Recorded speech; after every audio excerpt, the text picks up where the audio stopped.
Gadgets and Gizmos brought to you by Accenture, high performance delivered.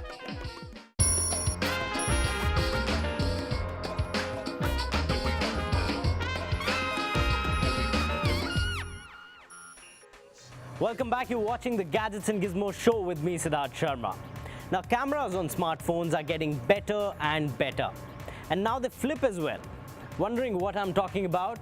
Well, Sahil Maniktala up next gets you the entire lowdown as he reviews the all-new Gionee Elife E7 Mini. Take it away, Sahil. Now they say that great things come in small packages, and this couldn't be more true for the all-new Elife E7 Mini. This is the younger brother of the flagship Elife E7 and now makes its debut in India in the mid-price range segment. But before we talk about the pricing, let's take a look at some of the features that this phone has to offer.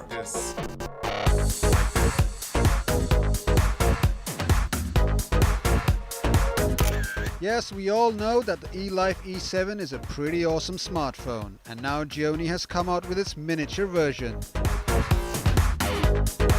So meet the all-new Elife E7 Mini.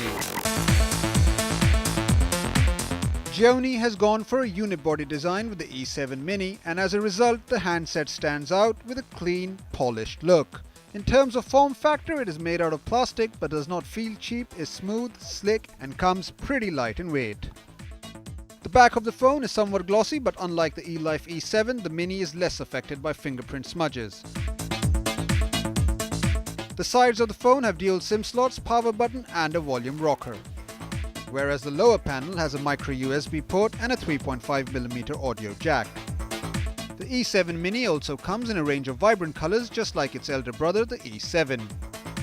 When we talk about the display, the Elife E7 Mini sports a 4.7-inch capacitive touchscreen with a HD resolution of 1280 by 720 pixels. Protected by Corning Gorilla Glass, images on the handset are clear and sharp. And those who prefer smaller devices can easily enjoy both communication and entertainment on it.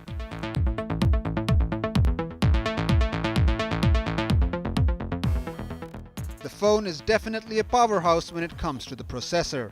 The Mini comes loaded with a MediaTek octa-core chipset with each core paced at 1.7 GHz, which not only makes multitasking lag-free but will also add to its battery life and prevent overheating. The octa-core chipset also offers great gaming performance on the E7 Mini and will certainly not disappoint when it comes to playing high graphic games such as Modern Combat 4 and Asphalt 8. Plus, you get 1 GB of RAM with this one. Now let's talk about the camera, because that is the real star of this phone. This is a 13 megapixel rotating camera. So basically this doubles up as your rear camera and also your front facing camera. So that means not only do you get those quality crisp images, but you also get that ever so perfect selfie every time. So if you're a selfie lover, this phone is meant for you.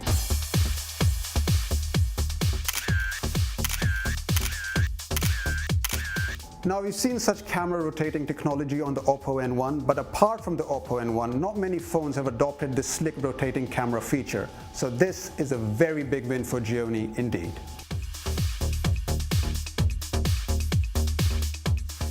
Talking of the software, the phone runs on Android 4.2 Jelly Bean wrapped under Gionee's Amigo 2.0 user interface.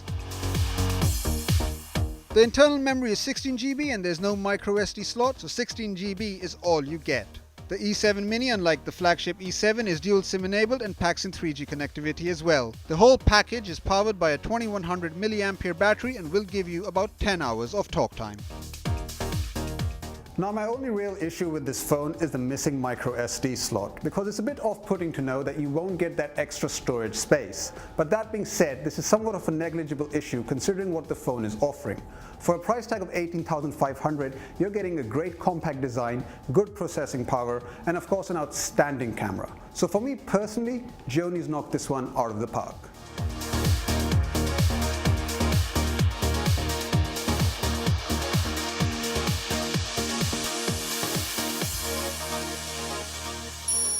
Now a flip camera on the Gionee Elife E7 Mini is a really good idea. But then there's entry-level DSLRs that are popping up every now and then. We showed you a camera earlier on the show, the Canon 1200D, which was an entry-level DSLR, and how can Nikon not be there on the show? So up next we get you a review on the all-new Nikon D3300.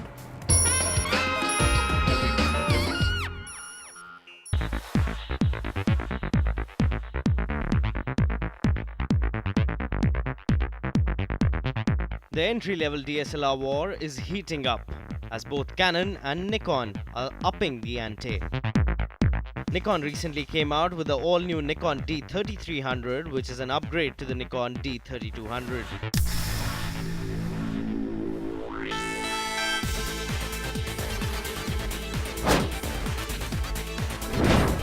The design on the Nikon D3200 looks sturdier than what the outgoing model had.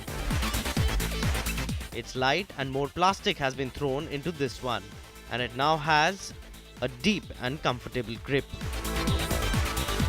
On top of the grip sits the power switch and shutter button, and behind that trio of buttons you get a dedicated recording button as well. Overall, it's not that huge an update than what we have seen on the D3200 and the D3100 by Nikon.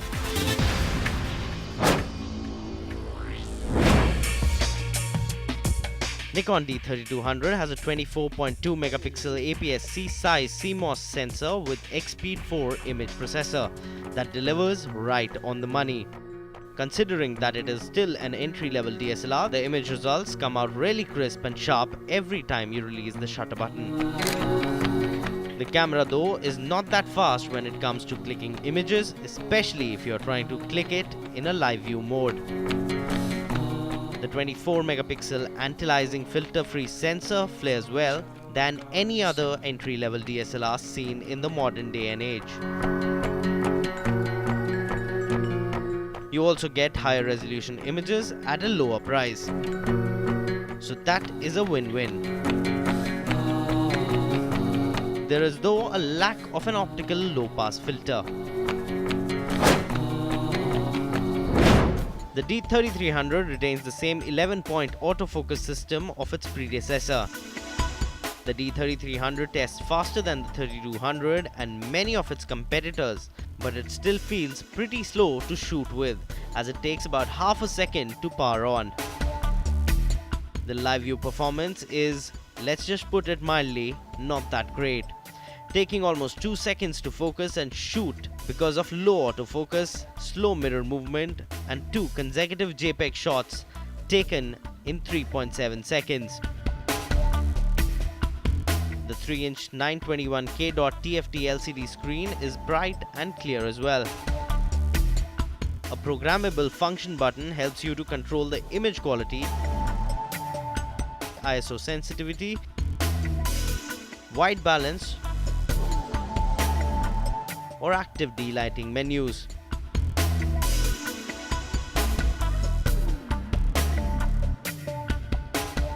In addition to composite, a HDMI out and a USB connector, the D3200 adds a jack for external mic now. The ISO range is from 100 to 12,800, expandable to 25,600. D33 is also capable of full HD video recording.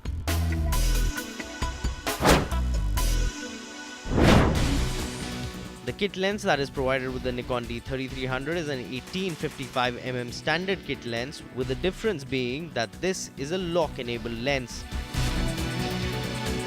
So every time you want to shoot something, you have to release the lock to be able to zoom or focus to capture an image. Another problem with the kit lens is that it gives slight difficulty while capturing images using manual focus because of an awkward placement of the focus ring. Apart from that, the lens is pretty standard and you get a good ecosystem of lenses to choose from as well from Nikon.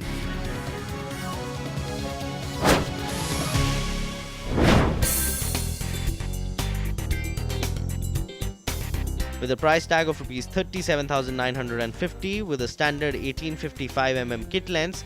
If you are looking for a competent but inexpensive general purpose first DSLR, the D3300 is one fine choice. And with that, it's time for us to say goodbye on this edition of Gadgets and Gizmos show.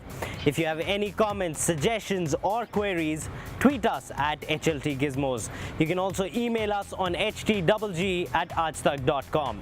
We'll see you same time, same place next week. But for all the news and updates, stay tuned to Headlines Today.